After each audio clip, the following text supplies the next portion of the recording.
Voilà.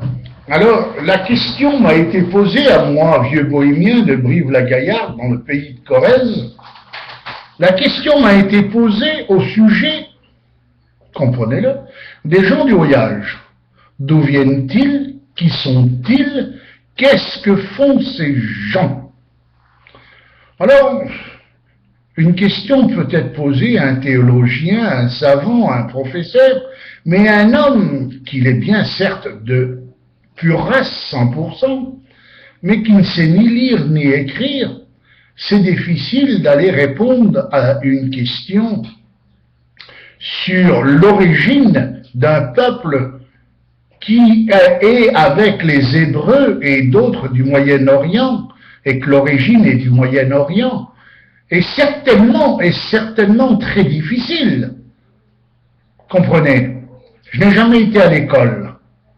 Je fais partie de la famille, on va dire la race, des Sinti piemontesi, des circassiens, des banquistes, des palquistes, ce qu'on appelle aussi les saltimbanques.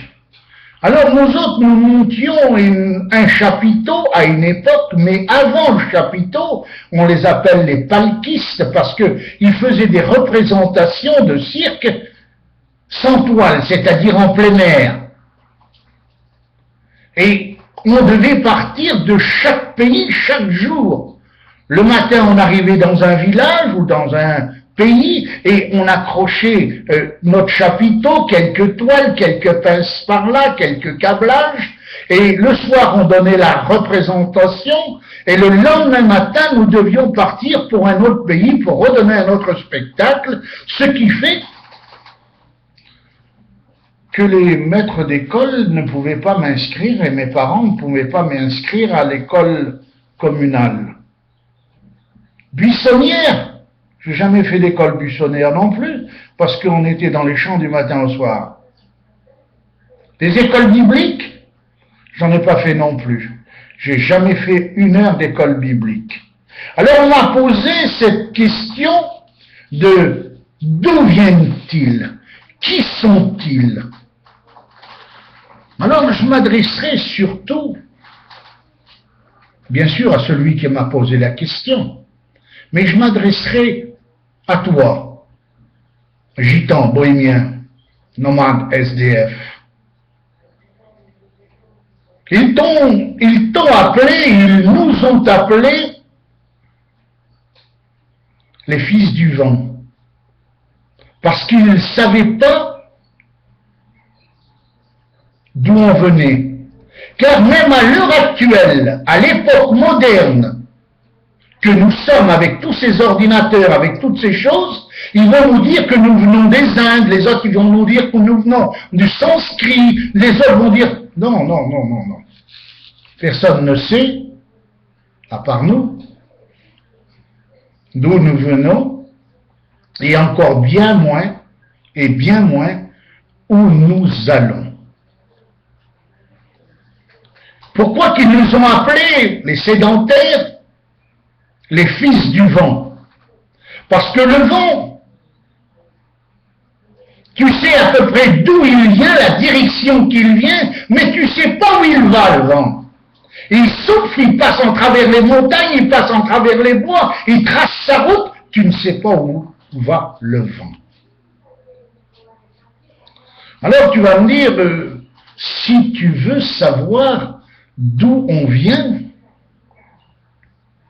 il faut savoir que le seul endroit que nous pouvons trouver l'existence d'un gitan, d'un bohémien, nous devons le trouver dans la Bible, dans la parole de Dieu.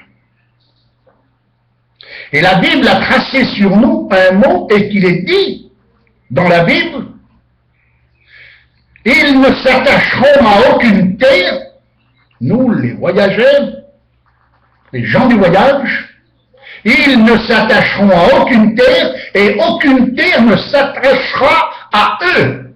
Ils seront errants et vagabonds sur la surface de la terre, ce que nous dit la Bible. C'est pas moi, c'est la Bible qui le dit. Alors,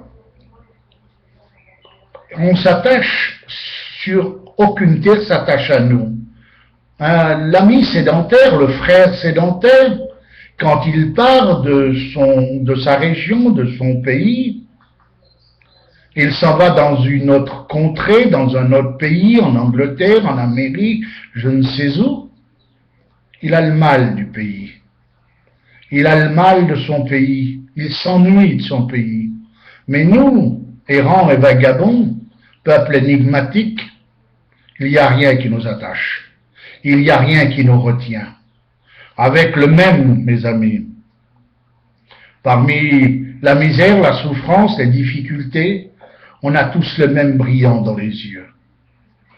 Et les mêmes perles de larmes qui coulent sur nos joues quand on rencontre la misère ou quand on en laisse un le long de cette route. Et depuis des millénaires, nous avons tracé notre route devant nous, tout comme le vent depuis des millénaires, nous allons de l'avant.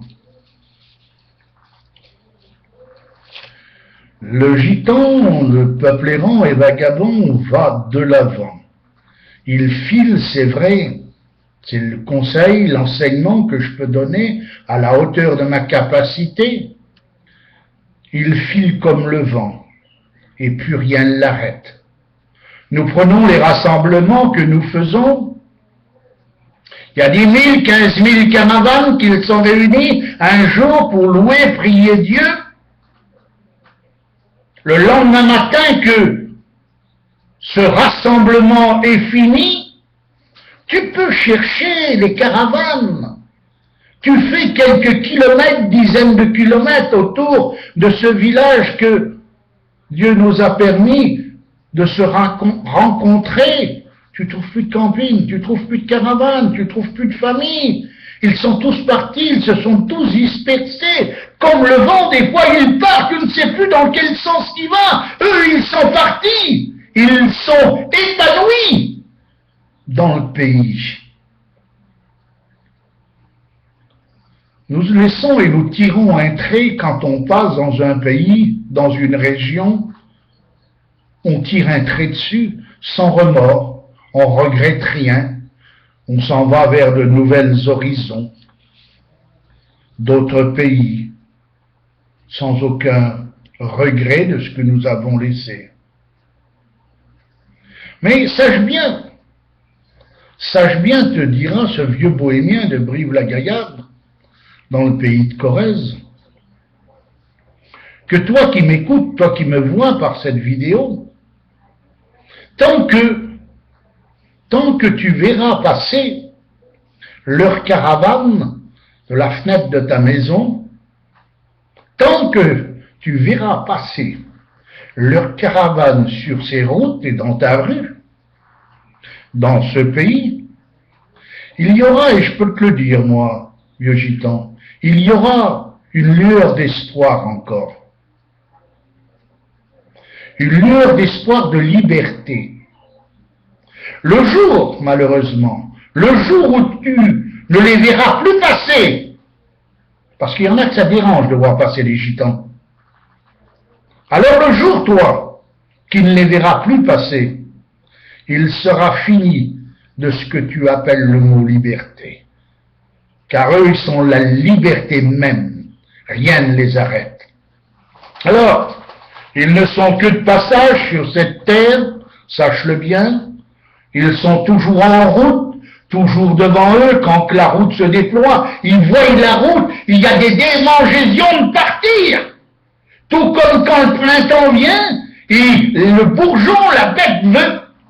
Le gitan, lui, quand il voit une route, il veut partir. Pourquoi?